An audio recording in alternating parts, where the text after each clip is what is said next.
Magandang araw mga katulong. So alam niyo naman 'di ba ngayong araw is gumala yung katulong niyo. So ngayong araw is nandito tayo sa may Cloud Forest, dito sa may Garden by the Bay. So pagkapasok po natin dito sa may Cloud Forest na ito po yung bumungad sa iyo. As in talaga yung falls na ito, sobrang ganda talaga, napakaganda. Ma-enjoy mo talaga at worth it talaga yung pagpasok mo dito. Pero alam niyo naman kung bakit pumasok dito sa Cloud Forest na ito yung katulong niyo, 'di ba?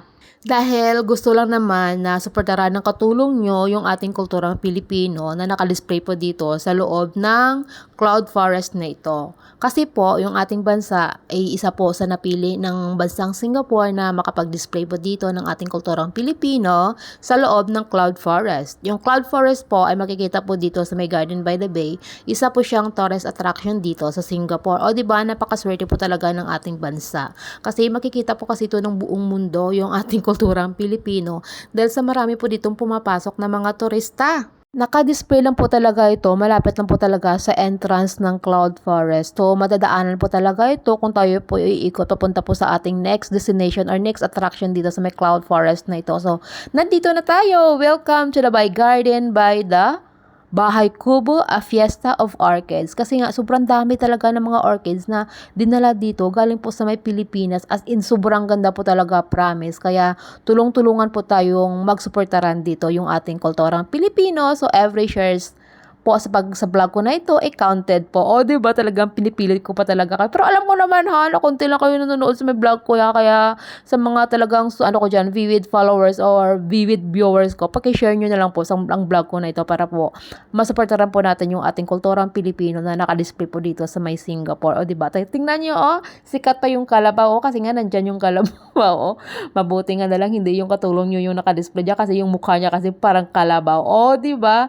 Pero talagang napakaganda po talaga dito yung nakadisplay as in. Pati nga yung amo ko dito as in nagagandahan sa mga nakadisplay dito kasi daw yung mga orchids sobrang ganda daw.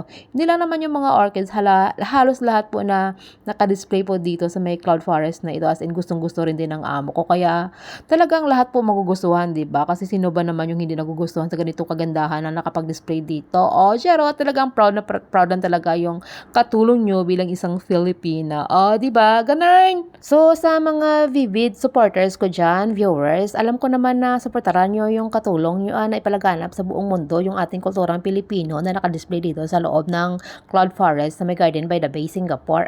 Thank you so much in advance na Sa mga sa mga kapwa nating Filipino na nagtatrabaho dito sa may Singapore, kung gusto niyo pong suportahan ang yung ating kultura Pilipino ditong nakadisplay sa loob ng Cloud Forest, much better po na kayo dito, bubisita po kayo dito mga Monday to Thursday po kasi po iba po yung amount na pwede niyong bayaran kapag sa mga nung araw po. Monday to Thursday po kasi kapag pumasok po kayo sa may Cloud Forest, yung babayaran niyo po is $12.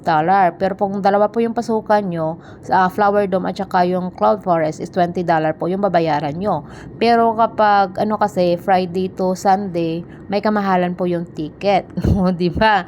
So, much better po is Monday to Thursday. Pero of course, bago po kayo dito pumunta sa my Garden by the Bay, tawagan nyo muna yung Gardens by the Bay's office. Magtanong po kayo kung still on pa rin po yung offer nila sa mga gano'n po yung babayaran nyo para hindi naman pumasayang yung pagpunta nyo dito. O, di ba?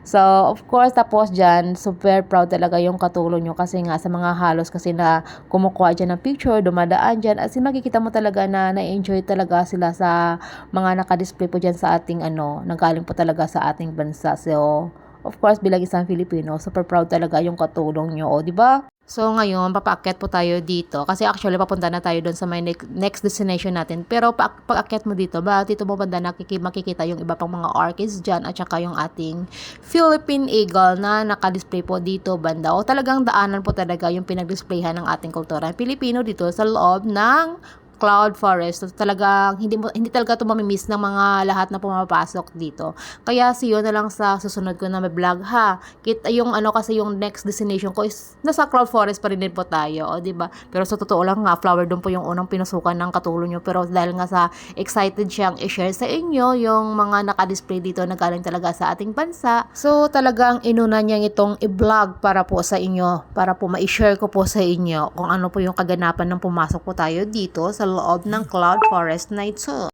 So, till next time naman po!